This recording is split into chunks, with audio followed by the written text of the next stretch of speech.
तो आज की इस वीडियो में मैं आप लोग को एक ऐसा कहानी सुनाने वाला हूँ जो आप लोग कहानी सुन के थोड़ा शौक होने वाले हैं।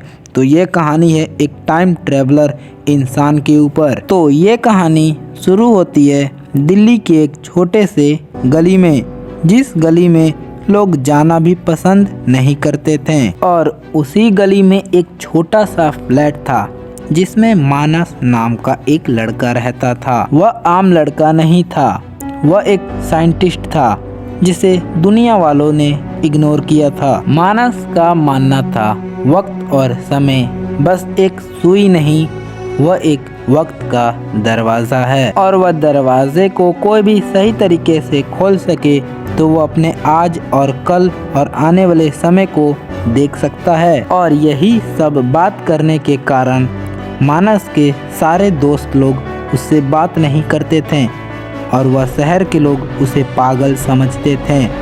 पर मानस ने हार नहीं मानी और वह दिन रात एक ही बात को सोचता था कि टाइम को पीछे कैसे किया जाए, क्योंकि ये टाइम को पीछे करने का कारण उसका शौक नहीं, उसके अंदर एक जख्म था जो मैं आप लोग को अभी बताने वाला हूँ। तो बात ये थी, जब मानस 12 साल का था तो वह अपने माँ बाप को खो चुका था एक कार एक्सीडेंट में। उस दिन काफ़ी तेज बारिश हो रही थी और एक छोटा सा कॉल मानस का पूरा जिंदगी बर्बाद कर दिया। तो मानस ने खुद से एक वादा किया कि मैं समय को पीछे करके अपने मम्मी पापा को बचा लूँगा। फिर वही दिन मानस को एक साइंटिस्ट बना देता है। तो उसने एक टाइम ट्रैवलर करने वाला मशीन बना लिया था और वह मशीन में मानस बैठने के लिए रेडी था।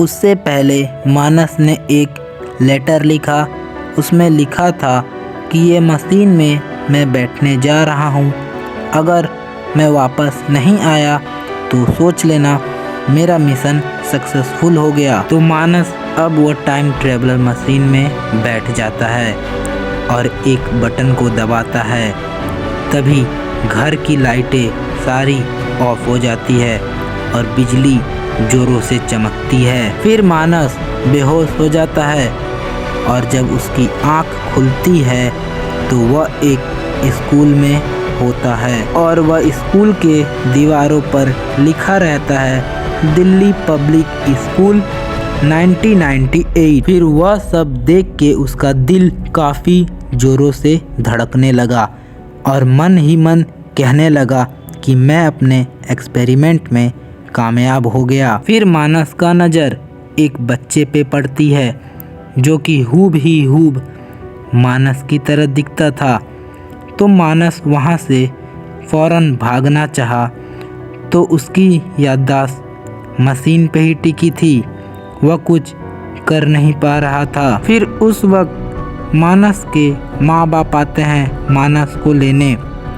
तो मानस तो चला जाता है, पर जो फ्यूचर वाला मानस था वह कुछ कर नहीं पाता है। उसके दिमाग में बस एक ही चीज़ चलता है कि अपने माँ बाप को मैं वह कार एक्सीडेंट से बचा लूँगा तो मेरे माँ बाप फिर से मेरे साथ रहेंगे। तो मानस को पता चल गया था कि वह टाइम ट्रैवलर कर सकता है।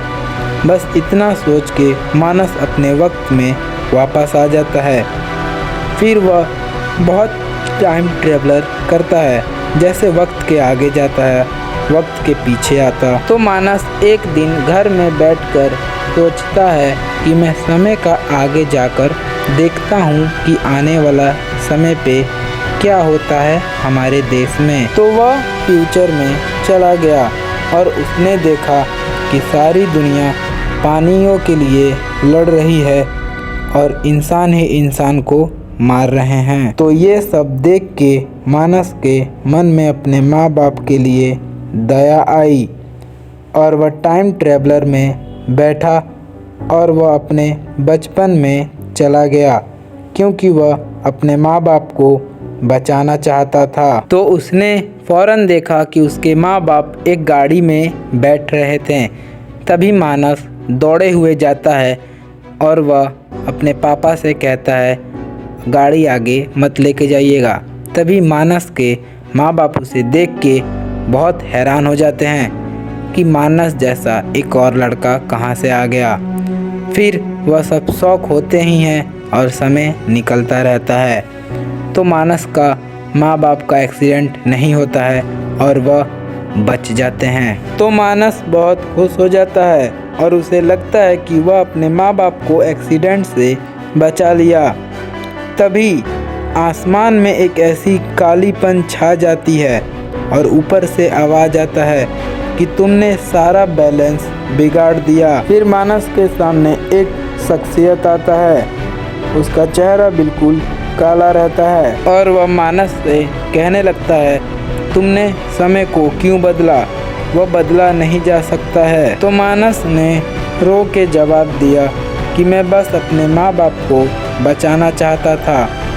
तो वह शख्सियत बोलता है यह सब एक खेल है, सब समय का वक्त है। इतना बोल के मानस को दो रास्ता मिलता है, एक या उसके माँ बाप बचेंगे या पूरा दुनिया बचेगा, या पूरा दुनिया बचेगा या उसके माँ बाप बचेंगे। तो मानस ने दूसरा रास्ता चुना जो था पूरे दुनिया को बचाना। जैसे ही मानस ने यह शब्द बोला वैसे ही वह अपने टाइम मशीन में वापस आ गया और वह टाइम मशीन खराब हो गई और मानस की याददाश्त बिल्कुल ख़त्म हो गई। और अभी भी वह कहानी ख़त्म नहीं हुई। अभी वह दिल्ली के छोटे से गली में वह साइंटिस्ट का आत्मा रहता है जो वक्त को देख के हमेशा मुस्कुराता है। इस कहानी से यह पता चलता है कि कोई भी समय ख़त्म नहीं होता है, वह बस एक वक्त में घुल जाता है। तो यह कहानी आप लोग को सुन के थोड़ा सा भी अच्छा लगा या समझ आया तो वीडियो को एक लाइक कर दें और कमेंट में कुछ अच्छा सा कमेंट कर दें, क्योंकि अगला कहानी मैं इससे भी बेहतरीन लाऊंगा।